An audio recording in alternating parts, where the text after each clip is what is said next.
right, hey, all you not normals, got another great episode here. We're going to talk about a couple ways that to manage your business, to grow your business. We got Walker Richardson here again.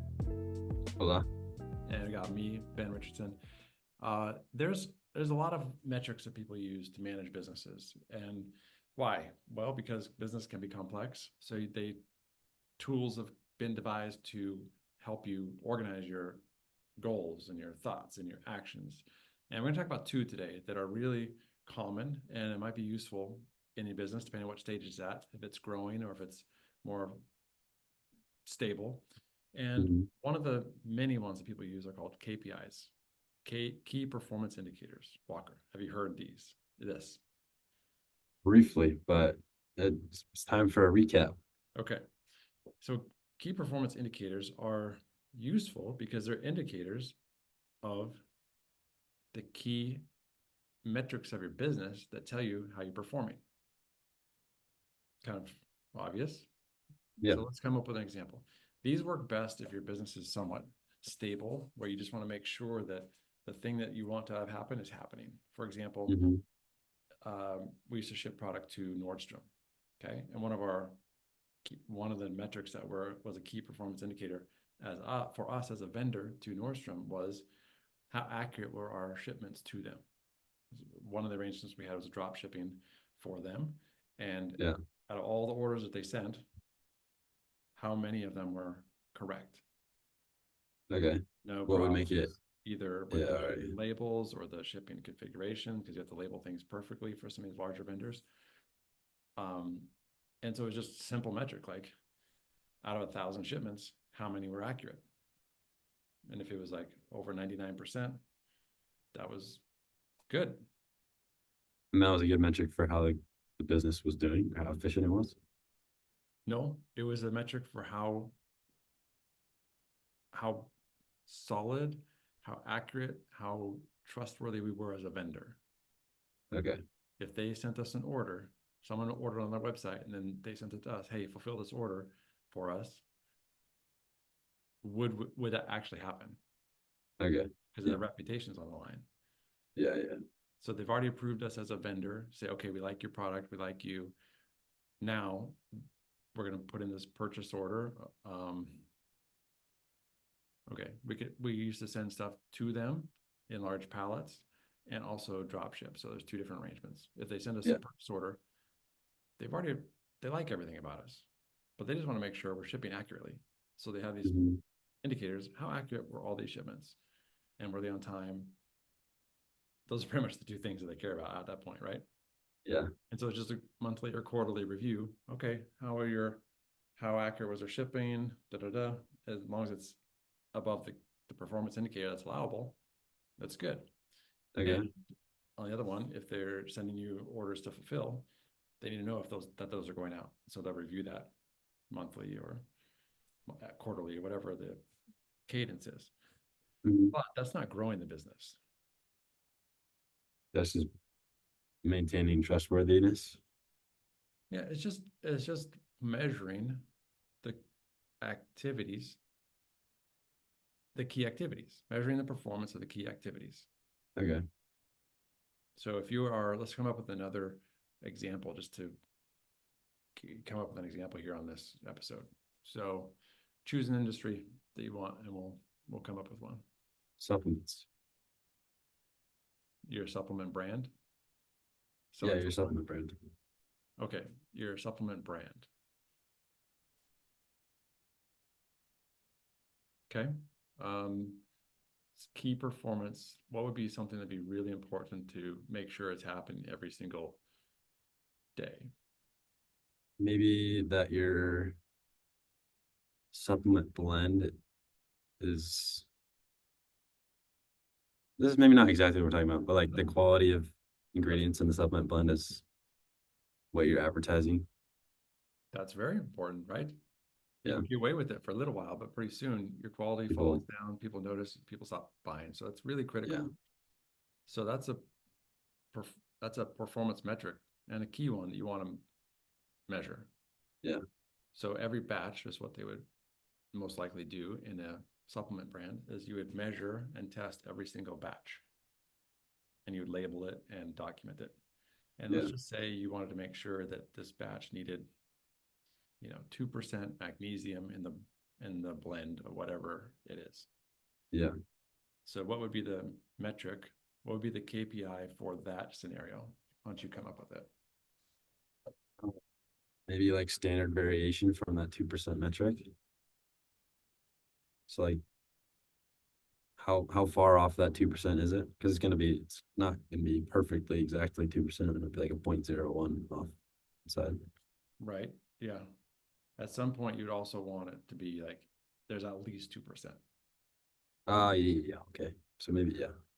So it could be both of those things if that's a problem. Like it needs to be at least 2%, but it needs to not be 10%. Yeah, true. So Maybe there's a range of acceptable. yeah, your range is probably good for that one. Let's just say it's like 2% to 2.25%. We're just making this up, but that seems like that might be a range that would work for a supplement. So each batch would be measured and reviewed and reported and documented. Yeah. Especially No. supplement, every single element and ingredient would need that same process, right? That's an example of a KPI in business. Yeah. So is that growing the business? No. No, but it does Not direct. It does make sure that it's shipping good product. Yeah. Just really important. Have you ever been to a restaurant that opened really, really well, and then over the next 4, 5, 6 months, things just went downhill? I know a couple like that, yeah. What do you think is happening? Likely they're not checking their KPIs. I mean, if it's slipping, they're definitely not, right? Yeah, it's true. So they're not mopping the floor every single day or twice a day. They're not cleaning the bathroom every hour. Yeah. They're not assembling their hamburgers in the proper order. All these little metrics that you measure and track that makes a high performing restaurant just start slipping. Yeah. And then like, oh man, my hamburger got to me, and like it was upside down, the bun was off, and the mayonnaise was everywhere. Yeah. It just The takes table across the restaurant was dirty. it just takes one or two of those experiences and you don't go back. Yeah. So that's a good example of a company that is not tracking maybe they don't have KPIs, or they're not tracking it, or they're not enforcing it. That makes it pretty clear, the benefit and necessity of a KPI. Mm-hmm. Okay, so let's go to the other type of metric that people use. And this is a little bit more for growth. You can use it also for maintaining, but it's a little more for initiatives that need to be developed. Okay. And this is called OKRs, which stands for objectives and key results. Yeah. And it's really just what is the objective that you want to accomplish? And what are the key results that are going to make sure you accomplish your objective? So not complicated. No. It's a way to organize your thoughts, and it's also a way to make sure that your whole organization is aligned. Yeah. Okay, let's just say your e-commerce brand. You don't sell on Amazon, you don't sell in store, just sell on our website. Yeah. Let's come up with something that we might want to do as that type of company. Like, what is an objective we might have for the next 6 months? Maybe they want to open up another distribution, like an Amazon fulfillment option. I'll open up Amazon. Is that valid? Yeah. Yeah, let's keep it to this website just for this example for simplicity. Okay. So like what's something maybe they want to improve conversion rate. Okay. Okay, I think you're kind of jumping ahead a little bit, but I like that. So conversion rate, because you want the sales to increase, right? Oh, so yeah, okay. Objective is increased sales. Mm-hmm. And then the key results that we would start looking at, because we're going to have kind of different parts of the company, we would give them, each of them would have their key results that they're going to be implementing to, let's just make it simple, increase revenue on the website. Okay. So how can we do that? There's lots of ways, right? We could have more products. We Yeah. could have them sell for more, a higher price, or we could have people buy more times, Or we could have more people buying. or we could have more people buying. Yeah. So those are all So, key results. so out of those four things, sell at higher prices, sell more often, have people buy more times, or sell to more people. Like, let's just choose two of these to go for right now. Okay, let's do have people buy more times and have more people buy. Okay, cool. So we're not going to increase prices, and we're not going to increase inventory or like product options. I'm blanking on that second one, but we're going to have people buy more often and have more people buy. First one was more products. You said more products, higher prices, okay. more purchasing. So let's But anyway, go we're talking about the other two. of having people buy more often and have more people buy, right? Okay, so okay. How are we gonna do that? Do that with customer satisfaction. Do that with, I'm talking about buy more times. Okay. Better customer satisfaction, better, more perceived value. Maybe create a need for returning customer, like need to return. Could create a loyalty program. When they do buy more times, there's some incentive to do that. Yeah. Okay. And then the other one is getting more people to buy that are not customers yet, right? Yeah. Should be like more traffic, better sales funnel. Yeah. So I think we should take one of these instead of two right now, because as a company, you would definitely. True. It's a lot. Yeah. So let's, for this conversation, let's choose one of them. Which one do we want to go around with? Let's just go with the one that getting people to buy more often. Okay. Okay. So now we can focus, because each of these has their own tree of initiatives. Yeah. Yeah. So get people to buy more often. Let's just say we are going to create a loyalty program as one option. And then what is something else we could do? We could just offer a subscription as one of the subscription. We could have like, you could reach out to them after they've purchased. So like target past customers. Okay. So like a reach out or warm up campaign to past customers. Yeah. Either through email or text or calling or. Yeah. Okay. So which one of these do we want to pursue right now? We want to get existing customers to buy more often. And then as just an example, because we want more revenue from our website, right? That's the. Yeah. So we're going to say we want more customers to buy more often. And what are a couple ways we can do that we decided? One is we can reach out to past customers. And another one would be maybe create a loyalty program.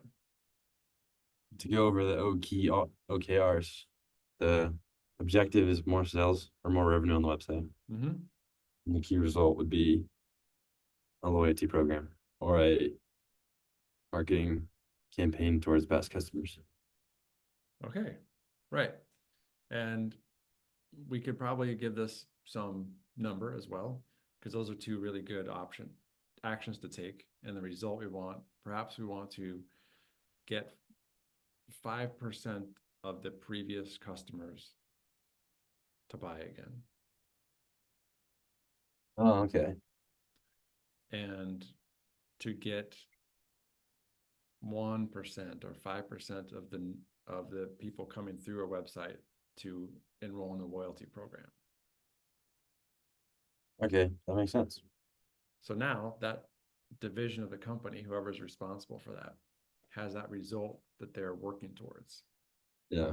And there would be lots of actions, and each employee would have part in helping to achieve that result. Mhm. But it's organized. So we know that this division is working on increasing the number of times people order. And these guys are reaching out to previous customers, and they're going to come up with like an email campaign and a text campaign and we'll just use those two. There's other campaigns. Sure. Yeah. And then this set of employees here is going to implement a loyalty program, and with the intention of getting 5% of new customers that are coming through the website to enroll in the loyalty program. So they're going to come up with some incentives and some website copy and some website graphics that are going to help incentivize that. Yeah. So you can imagine if both of those companies, portions of the company are working towards getting 5% of the previous customers to purchase again in the next 6 months, and this one's to get 5% of people on loyalty program, and everyone's working towards those clear goals of key results, pretty good chance that they're going to get it. Yeah. Because it's clear and we know who's doing what. Yeah, it makes it actionable, I guess. Instead of saying, I want to make more money. Yeah, which is, yeah. Okay. Yeah. So Follow. Go ahead. No, I'm agreeing with you.